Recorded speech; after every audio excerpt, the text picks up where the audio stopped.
Welcome back to the class, everyone. 3v3 GAC is now upon us, and luckily, if you just finished your Rey or SLKR unlock, you're in for a pleasant surprise because they are the king and queen of 3v3. So today's video's aim is going to be showing you how to use Rey and SLKR to your best ability in 3v3, and not only them, but we're going to talk about the requirements a little bit because you can make several different teams both between resistance and first order factions. But as we get into this, there's one really thing that we need to understand, and I kind of said this in the beginning of the video. Rey is the queen of defense in 3v3. She is one of the hardest teams in the entire game to take down, whether you're at the very bottom just now unlocking her or you're all the way up on Kyber 1 with 12 million GP. She has so many different things that are going on and so many different characters that can slot into her team that it is very hard to keep up with the counters, not just for you, but also for your opponents. So let's talk a little bit about her, and then we'll get to SLKR, also known as the king of 3v3 offense. The dude kills everything. But first and foremost, Rey. So the ideal comp that you want to be setting on defense, and really what wall you put it in, is going to determine a lot of what the rest of your roster looks like. But there are going to just be opponents that cannot take this comp down, and we'll talk about it if you don't have Ben. I realize a lot of people just unlocked Rey who do not have access to Ben solo. But if you do have Ben, and especially if you have his two really good Omicrons, which are Force Dyad along with Obscured, you are going to make the life for your opponent a nightmare if they were planning on using somewhat normal counters like Sith Eternal or JML. He completely plummets the win rates on those characters, specifically because of the Omicrons. Obscured applies healing immunity for 4 turns.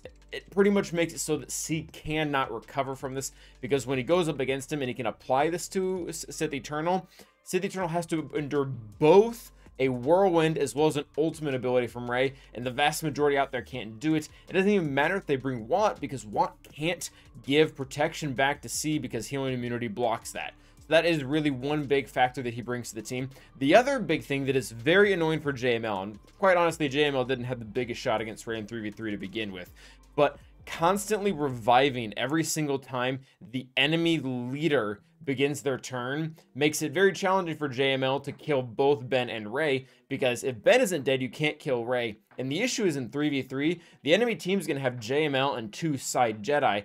And the reason why that becomes complicated is because JML is twice as fast as his side Jedi are, so he's constantly be taking turns. Ben Solo is going to constantly keep reviving, and when he does that, you can't kill Rey, and you have to line it up just right. It's not easy to do, all the while Rey is like whirlwinding and ultimating you, and then you have JTR causing a ton of problems.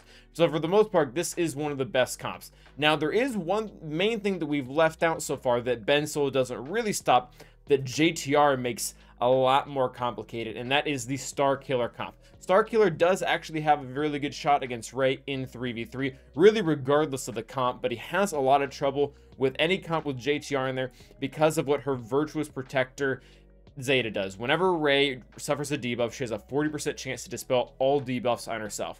It becomes very complicated because one of the easiest way that Star Killer team, or rather the Emperor Palpatine Star Killer team, controls Rey, and really any other team out there, is they throw out a bunch of shock, they throw out a bunch of stuns, they throw out a bunch of stagger, and they can immediately control everyone on the field, because those 3 things really keep everyone from doing anything. Rey, you can't do that, or rather Jedi Training Rey, you can't do that. She dispels all of it. She ends up getting a bunch of turns because you're giving debuffs to both of her allies.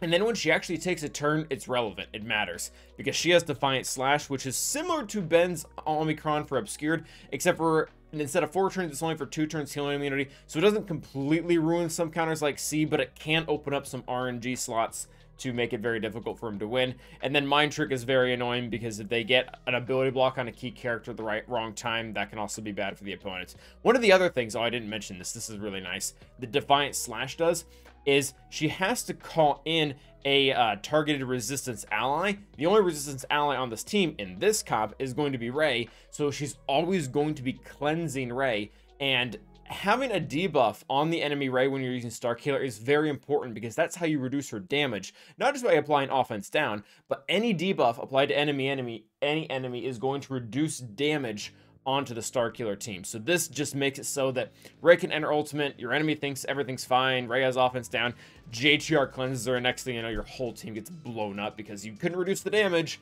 and Rey's ultimate in 3v3 is a massive pain in the butt.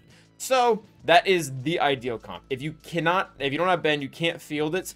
Haldo isn't okay-ish replacement. She falls pretty short of Ben. The reason why she's somewhat good is because she's a tank. It keeps you from getting to Rey and taking the Inspired off of her so that she doesn't gain Mastery. And the one synergy she specifically has with JTR that is kind of nice, JTR starts the battle with Foresight, and every single time that an ally loses, or a resistance ally loses Foresight, she's going to gain Taunt. So there's some synergy there. Also, she's resistant, so she gains some other bonuses from being up with JTR. But overall, the team can actually be beaten by Sith Eternal if the opponent knows what they're doing and they keep the healing immunity off of C and they have somewhat-ish good RNG. There are some other options you can put in here if you're specifically trying to stop Sith Eternal. Hoda, the Jedi, is actually a pretty decent one because he can give 25% offense boost to Rey. It's not always guaranteed that he'll do it the first time, so it's not exactly a 100% stop, but it's something that does kind of weaken it. Other people use L3 because she's a little bit more of a consistent taunter than Haldo. But ultimately, for those of you who like just unlocked Rey and you're going after this for the first time and you're like, I really don't want to, I can't gear up another character right now, just use Haldo and you'll be fine. Zeta, not important. So now we've talked about the queen of 3v3 defense. We need to talk about the king of 3v3 offense. I cannot express my love for Supreme Leader Kylo Ren, and it's not just because he's played by Adam Driver, but the dude literally kills everything. Whenever I open up my GAC board, I go to their bottom wall, I look at all the teams that are in there, and I tell myself, I only have to solve 3 of these because SLKR will kill any of the 4. That's just how good he is. You do, I will say this, you do have to change the comp depending on what you're trying to take down. So, also, I put this defensive comp here. You really shouldn't be putting SLKR in defense 99 times out of 100, just because number one, he's actually easily beat. He's one of the only Galactic Legends that is fairly easily countered by a non-Galactic Legend in 3v3, being Jedi Knight Revan, Giant Luke, and Armor, or there's even some subs there. But as far as the other really common Galactic Legends you're going to see on defense, they are JMK, Lord Vader, Jabba, and Rey, and SLKR has a really good solution to all of them. JMK, you're really going to want to use Old Daka, Night Sister, Zombie. They can't immediately ignore Taunt, so what's going to happen is Cat will try to annihilate Zombie. Zombie will just come right back, and this will buy SLKR enough time to build his offense against GK by swiping away his mastery, and then eventually you'll just annihilate the whole team. I will say, this is not a good time to have a weak zombie. You can see that I've used a weak zombie. That's been useful in some areas for me. It is really not good against JMK because eventually the whole team will ignore Taunt. They'll be able to kill Old Daka, and Old Daka will get revived from Zombie, but she only gets revived for Zombie's health points. And having a zombie this weak and having Daka revive with that, it's almost worthless. She comes back and immediately dies again. So Thick Zombie is actually good in that exact scenario. This also beats Malgus really well for what it's worth. 3v3 or 5v5. Next up is going to be our Lord Vader killer. So the whole point, or the whole idea behind this exact comp, is Wat Tambor is going to put the tank tech onto SLKR, which will allow him to always cleanse the healing immunity for Lord Vader. And as long as you can do that, and the extra protection is nice, he'll be able to take down Lord Vader in the end. I do like to have one tank here in the very beginning, just in case your SLKR isn't tanky enough and Maul has a lot of offense. Maul can actually kill SLKR if he's really good and your SLKR is not so good. So having an extra tank really prevents that the first time around. And if you're doing things correctly, hopefully SLKR should have Maul dead by the time he gets an opportunity to unload 5 more stacks. So that would be the comp you use against Lord Vader. Jabba really isn't hard for SLKR in 3v3. I do like to use Crew in there just because he is immune to max health damage, meaning the thermals really don't do anything to him. And this comp will buy SLKR more than enough time to ramp up his mastery in all the ways that he does so that he can kill everyone else on the enemy team. He really doesn't struggle with timeouts. First Order Officer isn't good, but you don't need better than First Order Officer. You don't need Hux in this team. I've used Hux a lot. He just dies. First Order Officer dies the same. Doesn't really change anything, at least in 3v3. As long as Crew is there, he'll take all the thermals from Bush and Jabba. Chrysanthemum will be stunned the whole entire match, and then SLKR will just do his thing. You don't really have that much to worry about. In 5v5, it's very different when they have Embo and Lando in there. They will just kill Crew. Like, they don't they're like max health damage who and just knock them out. Next up, and I know this one might get a lot of questions, but I've done this dozens of times. This is actually a really long theory craft of the playbook, or Fatal for anyone who's familiar. And the whole concept here is if you're going up against Rey, and I've done this against like every single Rey comp out there. I've done it against Ben Solo. Done it against Resistance Bros. I've done it against Han and Chewbacca with Rey. I've done it against every single Rey comp that I've ever found just because it's so much fun. And the concept here is, if Mon Mothma is on the team, she cannot be targeted, assuming she has her Zeta. What's going to end up happening because of that, she's never going to get whirlwinded. Any other character that I put beside SLKR can be targeted for whirlwind. Well, not every, but most of them can be targeted for whirlwind. So if I go in with, say, Hux and First Order Stormtrooper, and Rey whirlwinds both of them away, Rey goes into ult, SLKR isn't tanking the ult from Rey. It is so much concentrated damage, even against a galactic legend like him, who is modded. Even if you have him modded for a ton of health like mine is, he will die. So the whole point is that Mon Mothma is a guaranteed slot to be there when Rey hits her first ult, and when she does, SLKR will split Rey's damage and be able to survive it. Then you just keep doing what you would normally keep doing with SLKR, stunning, increasing your mastery, decreasing the mastery on Ben or Resistance Hero Poe or whoever's there. And then by the time that Rey makes it to her second ult, you pop yours, you're in damage immunity, and after you come out, both come out of your second ults, or you come out of your first ult, she comes out of her second ult, you have so much damage, you just kill her with a basic. It is a lot by that point, because you're gaining a ton of mastery by going into that ult form and then swiping on those stunned characters that you really should have access to, because there's only two sides to begin with. So I've done this dozens of times. I will say, you might be open to failure if your SLKR has low enough hit points that Rey can actually just kill him with a few back-to-back whirlwinds. Mine is full health modded. That is not the, I'm not sure if I would say that that's the overall best modding in every single scenario. There's a lot of merit to both speed and offense, but this is how I run mine, and it's never failed me, at least against Rey, because you're able to survive the ultimate even only with one other ally. So that is going to be, for the most part, how to use the king and queen of GAC. I do want to take a small moment though to talk about some of the other characters that you got in the process. And starting off with the Resistance, there's only really one other comp you can use.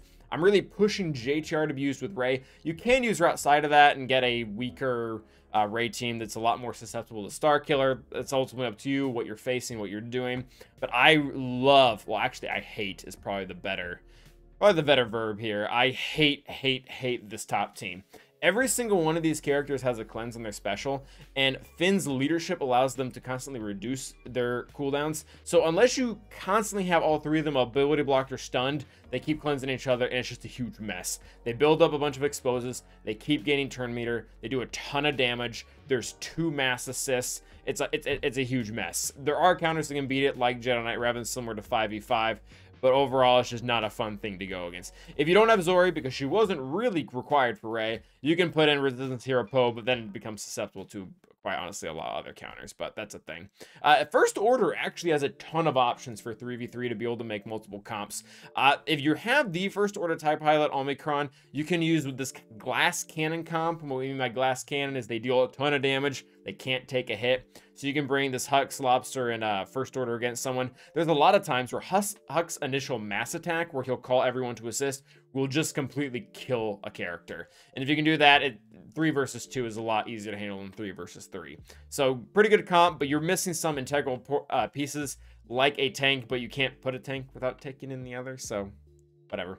Surprisingly sturdy. I don't see a lot of people use this comp, and it's going to be more useful lower down, but I love Crew, First Order Executioner, as well as First Order Officer. And the reason why is because they have just so much control. Crew's lead itself is already going to add a speed, so you can get the jump on a lot of other teams.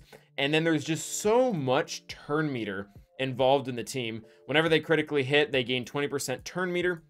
And then on top of it, you have this lovely unique where First Order allies gain 10% turn meter whenever he critically hits an enemy. So you get a bunch of these bonuses first order officer as well. He can both give turn meter as well as reduce it. So again, control, control, control, control. The biggest team that I like to use this against is typically like Newt B1 Django teams. You start the whole match, you just stun Django. He's in damage immunity for 2 turns. He can stay stunned for 2 turns. There's nothing he can do about it, because a lot of the times in 3s, most teams are built to have 1 cleanse, and in 3s, a lot of times that cleanse character is isolated outside of it. So that's definitely an option you can use against a lot of those teams.